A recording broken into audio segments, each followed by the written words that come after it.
Hello guys, എല്ലാവർക്കും സുഖമാണെന്ന് വിശ്വസിക്കുന്നു. ഞങ്ങൾ ഹാപ്പി ആയിട്ടിരിക്കുന്നു. നിങ്ങളിപ്പോൾ വിചാരിക്കുന്നുണ്ടാവും കോളേജിൽ നിന്ന് എന്നും ഔട്ടിങ്ങിന് വിടുക എന്നുള്ളത്. ഇപ്പോൾ എക്സാം കാര്യങ്ങളൊക്കെ നടക്കുകയാണ്. 4th ഇയേഴ്സൊക്കെ പാസ് ഔട്ടായി പോകുന്നൊരു സമയമായതുകൊണ്ട് അങ്ങനെ വലിയ കാര്യമായിട്ടൊന്നും ശ്രദ്ധിക്കുന്നൊന്നുമില്ല. ആ ഒരു ഗ്യാപ്പ് ഞങ്ങൾ നല്ല രീതിയിൽ യൂട്ടിലൈസ് ചെയ്യുന്നുണ്ട് കേട്ടോ.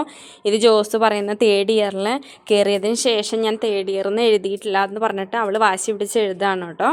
അപ്പോൾ അങ്ങനെ ഞങ്ങൾ പതുക്കെ പുറത്തേക്ക് നടന്നു. പട്ടം പറക്കുന്നുണ്ടോ? ഞാൻ ട്രൈ ചെയ്തിട്ട് പറ്റാത്ത കാര്യം പറക്കുന്നത് എനിക്ക് കണ്ടപ്പോൾ ഭയങ്കരമായിട്ട് ഫീൽ ചെയ്തു. അങ്ങനെ നടന്നു പോകുമ്പോൾ അവിടെ ഒരു വീടിൻ്റെ ഫ്രണ്ടിൽ 2 ആനേനെ വെച്ചിട്ടുണ്ട് കേട്ടോ, മുകളിലായിട്ട്. അതെന്തിനാണ് ഗ്രില്ലിട്ട് വെച്ചേക്കണമെന്ന് എനിക്ക് മനസ്സിലായില്ല. ആന ചാടി പോകാണ്ടിരിക്കാനാണോ എന്ന് അറിയാൻ പാടില്ല കേട്ടോ. ഓരോരോ സ്പെഷ്യലായിട്ടുള്ള കാര്യങ്ങൾ. ഇന്ന് അപ്പുകുട്ടനാണ് കോഫി കുടിക്കാൻ പോകുന്നത്. എനിക്കെന്തോ ഒരു താല്പര്യം ഉണ്ടായിരുന്നില്ല കുടിക്കാനായിട്ട്. കുറേ നേരം അവിടെ കാത്തു നിന്നിട്ടാണ് കേട്ടോ കാപ്പി കിട്ടിയത്. ആ കടയിൽ നല്ല തിരക്കായിരുന്നു, നന്ദിനി എന്ന് പറഞ്ഞിട്ടുള്ള സ്റ്റോറിൽ. അപ്പം ഞാൻ ചുറ്റുപാടൊക്കെ ജസ്റ്റ് ഒന്ന് വീഡിയോ എടുത്തു. ഇതാണ് ഞങ്ങളുടെ കൊച്ചു ടൗൺഷിപ്പ് എന്ന് പറയുന്നത്. ഞങ്ങളെന്നും ഫുഡ് വാങ്ങാറുള്ള സ്ഥലത്തു നിന്നാണ് കേട്ടോ അവർ ചിക്കൻ റൈസാണ് വാങ്ങിച്ചത്. ആ കടയുടെ ഉള്ളുഭാഗം ഞാനങ്ങനെ കാണിച്ചിട്ടില്ല. അവിടെ എപ്പോഴും ചെല്ലുമ്പോൾ തിരക്കായിരിക്കും. ഇന്ന് വലിയ തിരക്കും കാര്യങ്ങളൊന്നും കണ്ടില്ല ആൾക്കാരെയൊന്നും. അതുകൊണ്ടാണ് ഞാൻ ഉള്ളുഭാഗമൊക്കെ ഒന്ന് വീഡിയോ എടുക്കാമെന്ന് എഴുതിയിട്ട് അകത്തേക്ക് കയറിയത്. അപ്പം ഇനി ഞങ്ങളുടെ ഫാൻസ് പുറത്തുനിന്ന് ടാറ്റയൊക്കെ കാണിക്കുന്നുണ്ടായിട്ടോ. ജോസിൻ്റെ അടുത്താണ് ടാറ്റ കാണിക്കുന്ന, അവൾക്ക് നാണം വന്നു കേട്ടോ. അത് കഴിഞ്ഞ് ഞാൻ ഹോട്ടലിൻ്റെ ഉള്ളിലേക്ക് കയറി. ചെറിയൊരു ഹോട്ടലാണ് കേട്ടോ. അത്യാവശ്യം എനിക്ക് തോന്നുന്നൊരു 10-15 പേർക്ക് ഇരിക്കാൻ പറ്റും. ഇതുവരെ അവിടെ ഇരുന്ന് കഴിക്കണ ഒരു സിറ്റുവേഷൻ നമുക്ക് ഉണ്ടായിട്ടില്ല. അതിനുള്ള സമയം കിട്ടാത്തതുകൊണ്ടാണ് ഫുഡ് വാങ്ങാൻ പോവുക.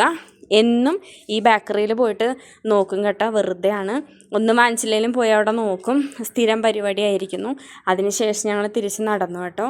ജോസുവിന് പേഴ്സ് വാങ്ങണമെന്ന് പറഞ്ഞിട്ടാണ് ഞങ്ങൾ അപ്പുറത്തേക്ക് കടന്നത്. അപ്പോൾ ഞങ്ങളുടെ കാക്കു ബൈക്കമ്മ വരുന്നുണ്ടായിരുന്നു കേട്ടോ. ഞങ്ങൾ കാക്കുവിന് ടാറ്റയൊക്കെ കൊടുത്ത് കൂകി വിളിക്കുകയും ചെയ്തു കേട്ടോ. പാവം മനുഷ്യൻ ചിരിച്ചിട്ട് പോയിട്ടോ. ഭയങ്കര കമ്പനിയാണ്. അപ്പുറത്തേക്ക് കടന്നു കഴിഞ്ഞാൽ അങ്ങനെ പച്ചക്കറി കാര്യങ്ങളൊക്കെ കിട്ടുന്നൊരു സ്ഥലമാണ്. അതിൻ്റെ ഇപ്പുറത്തുള്ള കടയിൽ നിന്നാണ് ഈ സ്റ്റേഷനറി ഐറ്റംസൊക്കെ. അവിടുത്തെ ഈ പേഴ്സാണ് കേട്ടോ.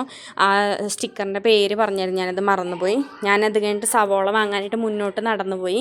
അവളുമാരെന്നെ പറ്റിച്ച് അവിടെ സ്റ്റെക്കായിട്ട് ഒരു കടയിൽ നിന്നു കേട്ടോ. ഈ സേഫ്റ്റി പിന്നൊക്കെ വാങ്ങാൻ വേണ്ടിയിട്ട്. ഞാൻ 10 രൂപയുടെ സാധനങ്ങളൊക്കെ കിട്ടുന്ന ഒരു വണ്ടിയാണ്, ഉന്ത് വണ്ടിയുടെ ഒരു കടയാണത്.